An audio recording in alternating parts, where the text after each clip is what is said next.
Bonjour les enfants, je fais cette vidéo en priorité pour Tim qui a manqué plusieurs fois les jeudis matins et donc les cours importants sur suffixes et préfixes, mais également pour tous les élèves qui ont besoin de réviser et de revoir avant l'évaluation de jeudi prochain. Donc en reprenant la leçon que vous avez là et là, vous avez les principaux préfixes et suffixes, la leçon illustrée qui vous permet déjà d'avoir bien en tête à quoi ils servent précisément. Ils servent donc à donner un sens soit légèrement différent, soit le contraire d'un mot racine.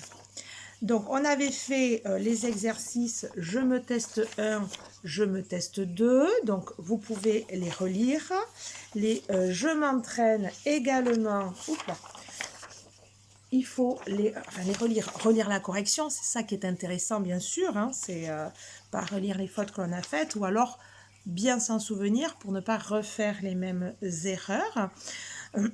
Et ici, là, dans le « Je m'entraîne », vous avez différents sens. Il faut s'en souvenir. Par exemple, là, vous avez dans l'exercice 3 de « Je m'entraîne » parcours 1. Donc, je vous laisse le temps de l'attraper. Vous mettez en pause. Voilà, quand vous avez le document, vous pouvez regarder avec moi. Exercice 3, vous avez des préfixes qui vont donner le contraire ou la répétition. D'accord ? Et en dessous, à l'exercice 4, vous avez des suffixes qui vont donner une notion d'action, d'activité ou de diminution. D'accord ? Donc fillette, c'est une petite fille. Maisonnette, c'est une petite maison, etc. Activité, quelqu'un qui joue de la guitare, c'est un guitariste. Et action, quelque chose qui sert à évaluer, c'est une évaluation. D'accord ?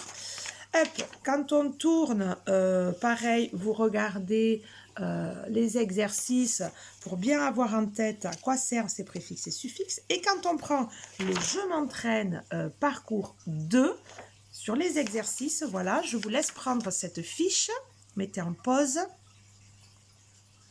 Voilà, donc vous avez à l'exercice 3 des préfixes qui vont donner la quantité, le avant-après et l'intensité. Donc en fait, ça complète ce que l'on a vu avant. Le contraire, la répétition. Et en dessous, à l'exercice 4, vous avez des suffixes qui vont donner la possibilité, la caractéristique et la manière. Donc ça complète ce que l'on a fait également dans l'exercice 4 du parcours 1.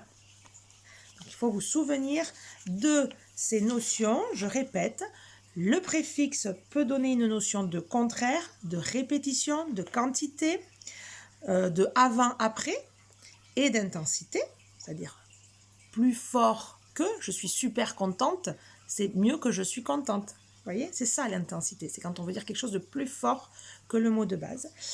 Les suffixes maintenant, les suffixes vont donner différentes notions. Ça va donner l'action, l'activité, la diminution, la possibilité. Par exemple, c'est mangeable, on peut le manger, mais ça ne veut pas dire que c'est bon. Ça peut être bon, ça peut être très moyen ou ça peut être dégoûtant. D'accord ? Mais c'est une possibilité. La caractéristique, par exemple, il me parle comment ? Gentiment, c'est la façon dont il me parle. C'est la manière dont il me parle. Et vous avez dans l'exercice 4 les trois justement colonnes avec possibilité, caractéristique et manière. Donc ça, il faut vous en souvenir et il faut bien relire les exemples parce que vous allez avoir des suffixes qui seront toujours les mêmes en fonction des caractéristiques et des préfixes qui seront toujours les mêmes en fonction du sens que l'on donne. Le contraire ou la répétition, ça sera toujours les mêmes préfixes. Ensuite, je m'entraîne parcours 3. Voilà. Donc là, dans la leçon que l'on a regardée tout à l'heure, vous allez voir qu'il y a des origines à ces mots et des origines à ces préfixes ou à ces suffixes. Les origines latines ou des origines grecques.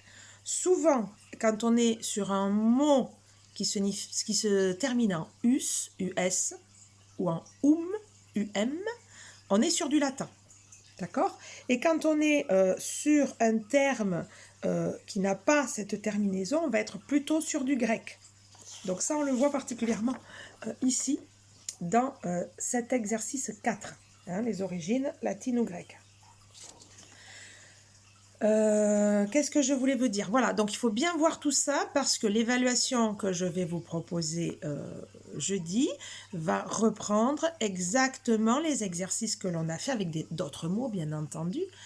Donc si vous avez bien compris les corrections de ces exercices, si vous avez bien compris les différents aspects du préfixe et du suffixe, il n'y a pas de souci, vous allez très bien vous débrouiller à l'évaluation.